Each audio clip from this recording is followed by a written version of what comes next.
पाकिस्तान का बड़ा कबूलनामा। भारत ने पाकिस्तान से उगलवाया सच। भारत पाकिस्तान को ऐसी मार मार रहा है कि पाकिस्तान अब खुद अपना सच उगलने लगा है। जो पाकिस्तान पहले भारत के खिलाफ जहर उगल रहा था, वो पाकिस्तान अब अपने इतिहास के पन्नों का वो कच्चा चिट्ठा खोल रहा है जिसके पीछे पाकिस्तान पूरी तरह बर्बाद हो चुका है। आज हम भी पाकिस्तान का कच्चा चिट्ठा खोलेंगे और आपको बताएंगे कि पाकिस्तान ने इतिहास में ऐसी कौन सी गलती की है जिसका अंजाम पाकिस्तान को आज तक भुगतना पड़ रहा है और वहां के नेता खून के आंसू रो रहे हैं। नमस्कार, कैपिटल टीवी देख रहे हैं आप। कैपिटल टीवी के इस खास शो कच्चा चिट्ठा में आपका स्वागत है। पाकिस्तान के पूर्व विदेश मंत्री और पीपुल्स पार्टी के नेता बिलावल भुट्टो ने आतंकवाद को पालने की बात कबूल कर ली है। एक न्यूज चैनल से बात करते हुए बिलावल ने माना कि पाकिस्तान ने पश्चिमी देशों के साथ मिलकर आतंकी संगठनों को बढ़ावा दिया है। बिलावल ने कहा, यह पाकिस्तान का एक इतिहास रहा जो किसी से छिपा नहीं।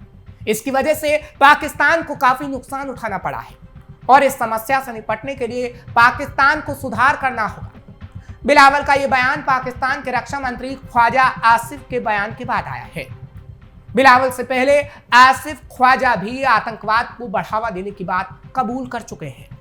ख्वाजा आसिफ ने भी कबूली थी आतंकियों को पालने की बात। इससे पहले पाकिस्तान के रक्षा मंत्री पिछले हफ्ते एक बयान में कह चुके हैं कि उनका देश पिछले 30 साल से आतंकवादियों का समर्थन कर रहा है और उन्हें ट्रेनिंग दे रहा है। उन्होंने कहा कि वो अमेरिका और पश्चिमी देशों के लिए ये गंदा काम कर रहे हैं। ख्वाजा आसिफ ने ब्रिटिश अखबार द स्काई को दिए इंटरव्यू में ये बातें कही थी। ब्रिटिश एंकर गिल्डा हकीम ने उनसे सवाल पूछा कि क्या पाकिस्तान आतंकी गुटों की गतिविधियों के लिए जिम्मेदार है। इस पर उन्होंने कहा था कि दुनिया की बड़ी ताकतों ने अपने फायदे के लिए पाकिस्तान का इस्तेमाल किया है। उन्होंने माना कि अगर हम सोवियत यूनियन के खिलाफ जंग में शामिल नहीं होते और 9/11 के हमले के बाद जो हालात बने वो ना बनते तो पाकिस्तान का रिकॉर्ड बेदाग होता और पाकिस्तान आतंकिस्तान की लिस्ट में ना होता। फिलहाल पाकिस्तान अपने यहां आतंक को पालने की बात तो कह रहा है, लेकिन भारत के लिए जहर उगलना भी नहीं छोड़ रहा। बिलावल का सिंधु समझौता रद्द करने पर विवादित बयान। दरअसल बिलावल ने गुरुवार को एक बार फिर सिंधु में खून बहाने की धमकी डाली।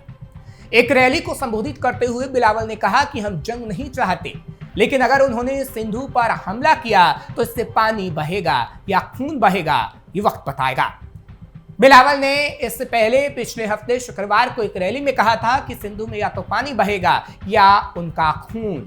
दरअसल भारत ने पहलगाम में आतंकी हमले के बाद बड़ी कार्रवाई करते हुए पाकिस्तान के साथ सिंधु जल समझौते को रोक दिया है।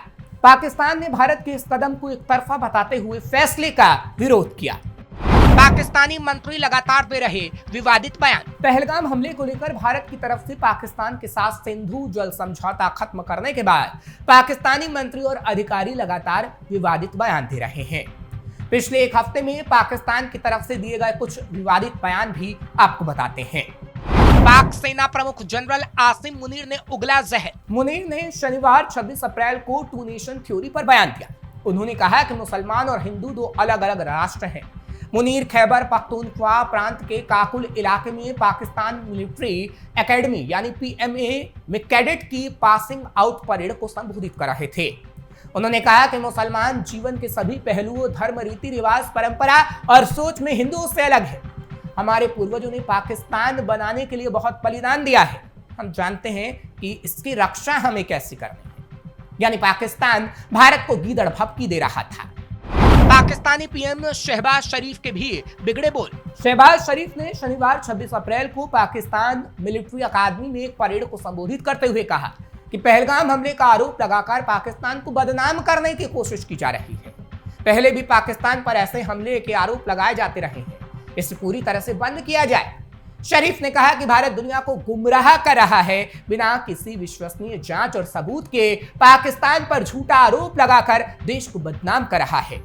उन्होंने ये भी कहा कि पाकिस्तान अपनी संप्रभुता की रक्षा के लिए तैयार है। फिलहाल ये सब बातें पाकिस्तान PM कह तो रहे हैं और सबूत भी मांग रहे हैं, लेकिन क्या उन्हें ये नहीं पता कि न जाने कितने आतंकी हमलों के सबूत पाकिस्तान को भारत की ओर से दिए गए, लेकिन पाकिस्तान हमेशा से सिर्फ और सिर्फ झूठ बोलता रहा है। पहलगाम आतंकी हमले में पाकिस्तान के खिलाफ सबूत। पहलगाम नरसंहार के षड्यंत्र और इसमें पाकिस्तान की भूमिका को पूरी तरह उजागर करने के लिए सुरक्षा और जांच एजेंसियां हमले में लिप्त आतंकियों को यथासंभव जिंदा पकड़ने पर जोर दे रही हैं। इस बीच एनआईए ने अभी तक मिले सबूतों और नरसंहार के प्रत्यक्षदर्शियों के दर्ज बयानों, संदिग्ध और पकड़े गए ओवरग्राउंड वर्करों से पूछताछ में मिली जानकारी का आंकलन भी शुरू कर दिया है। अभी तक जुटाई गई जानकारी के आधार पर कहा जा रहा है कि नरसंहार से पहले और बाद में आतंकियों ने पाकिस्तान में बैठे अपने हैंडलों के साथ संपर्क किया। आतंकियों द्वारा इस्तेमाल किए गए सैटेलाइट फोन का ब्यौरा जुटाने के लिए विदेशी विशेषज्ञों की भी मदद ली जा रही है। सुरक्षा एजेंसियों का मानना है कि यह हमला लश्कर-ए-तैयबा में पाकिस्तानी खुफिया एजेंसी आईएसआई के इशारे पर किया। यहां आपको बता दें कि पिछले दिनों पहलगाम हमले की जिम्मेदारी लश्कर-ए-तैयबा के hit squad the resistance front यानी टीआरएफ ने ली थी, लेकिन बाद में टीआरएफ इससे मुकर गया था। जांच एजेंसियों ने हमले में लिप्त 5 आतंकियों की पहचान कर ली है। इसमें हासिम मूसा समेत 3 पाकिस्तानी, आदिल और एहसान शेख नामक 2 स्थानीय आतंकी शामिल हैं। आदिल और एहसान के मकान को सुरक्षा एजेंसियों ने पहले ही गिरा दिया है। आदिल साल 2018 में वीजा पर पाकिस्तान गया था और कहा जाता है कि वो 2 साल पहले ही वापस लौटा है। 3 किलोमीटर के दायरे में छिपे हैं आतंकी। कहा जा रहा है कि हमले में लिप्त आतंकियों के बारे में कहा जाता है कि वे पहलगाम 25-30 किलोमीटर के दायरे में ही कहीं छिपे हुए हैं, यानी पहलगाम के 25 से 30 किलोमीटर के दायरे में। वह इस क्षेत्र से बाहर निकलने का हर संभव प्रयास भी कर रहे हैं, यानी कोशिश की जा रही है। उनके पाकिस्तानी हैंडलरों ने उन्हें इस इलाके से सुरक्षित बाहर निकालने के लिए कथित तौर पर अपने स्थानीय ओवरग्राउंड वर्कर यानी OGW से संपर्क किया है। कहा जा रहा है कि सीमा पार बैठे लश्कर कमांडर और पाकिस्तानी खुफिया एजेंसी ISI किसी भी तरह से हासिम मूसा को इस इलाके से सुरक्षित निकालने का प्रयास कर रही है ताकि उसे पाकिस्तान में लाया जा सके। सुरक्षा एजेंसियों को संदेह है कि अनंतनाग जिले के घने जंगल और प्राकृतिक गुफाएं आतंकवादियों को पनाह दे रही हैं। आतंकवादियों के आकाओं ने इस इलाके में अपने लिए कुछ सुरक्षित ठिकाने तैयार कर रखे हैं, जहां उन्होंने अपने लिए कम से कम 15 से 20 दिन का राशन भी जमा किया होगा। सुरक्षा एजेंसियों के मुताबिक आतंकियों ने नरसंहार को अंजाम देने से पहले पूरे इलाके की रेकी भी की थी। कश्मीर के इलाकों में तलाशी अभियान तेज। बताया जा रहा है सुरक्षा बलों ने पहलगाम, बेसरन, लारनू, हपतगुंड, डुरूव, उसके साथ सटे इलाकों में स्थित जंगलों और पहाड़ों में तलाशी अभियान चला रखा है। सुरक्षा एजेंसियों का प्रयास है कि इन आतंकियों को यथासंभव जिंदा पकड़ा जा सके, ताकि जिस तरह से मुंबई हमले में कसाब के पकड़े जाने पर पाकिस्तान की हरकतों को अंतर्राष्ट्रीय स्तर पर दिखाने में कामयाबी मिली थी, वैसा इस मामले में भी हो सके। इसके अलावा सुरक्षा एजेंसियों का मानना है कि इन आतंकियों के जिंदा पकड़े जाने के बाद ही राजौरी, पूंछ, बोटा पथरी और गगनगीर में हुए सुरक्षा बलों और आम नागरिकों पर हुए हमलों के षड्यंत्र, उसमें शामिल सभी स्थानीय मददगारों के अलावा ये भी पता चलेगा कि राजौरी, पूंछ से कश्मीर के भीतर तक इन आतंकियों का नेटवर्क कैसे काम कर रहा था। कई इलाकों पर सुरक्षा बलों की खास नजर। अधिकारियों के मुताबिक सिर्फ अनंतनाग, कुलगाम और शोपियां में ही नहीं, कुपवाड़ा, हंदवाड़ा, त्राल, पुलवामा, सोपोर, बारामूला, बड़गाम और बांदीपोरा जैसे इलाकों में भी संदिग्ध तत्वों की निगरानी की जा रही है।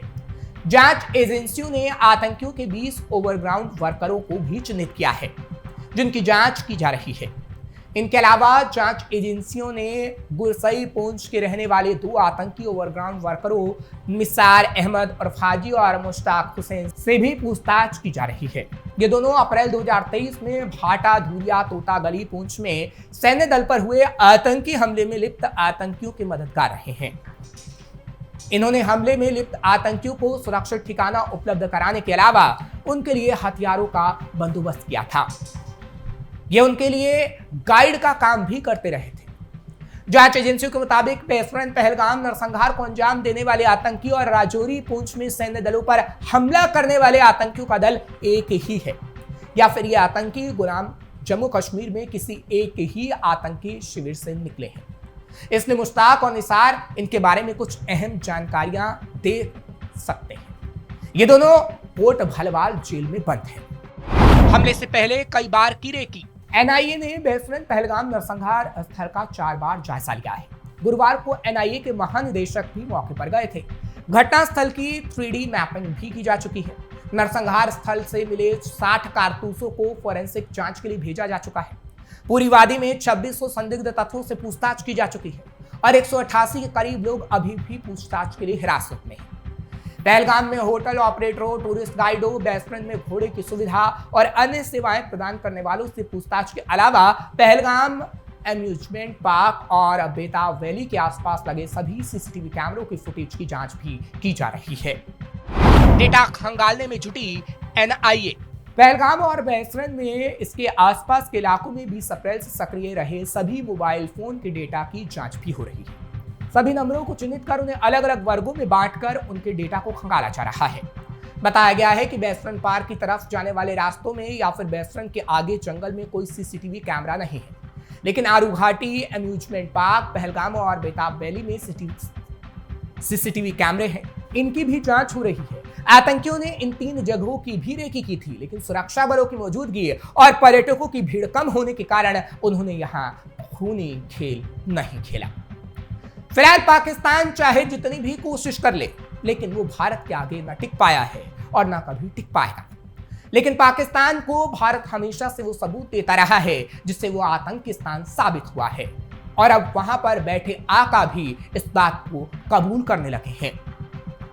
फिलहाल कच्चा चिट्ठा के इस खास प्रोग्राम में आज बस इतना ही। कल फिर आपसे मुलाकात होगी। आपको खबर कैसी लगी कमेंट सेक्शन में जरूर बताएं। खबर को लाइक शेयर करें, कैपिटल टीवी को सब्सक्राइब जरूर करें।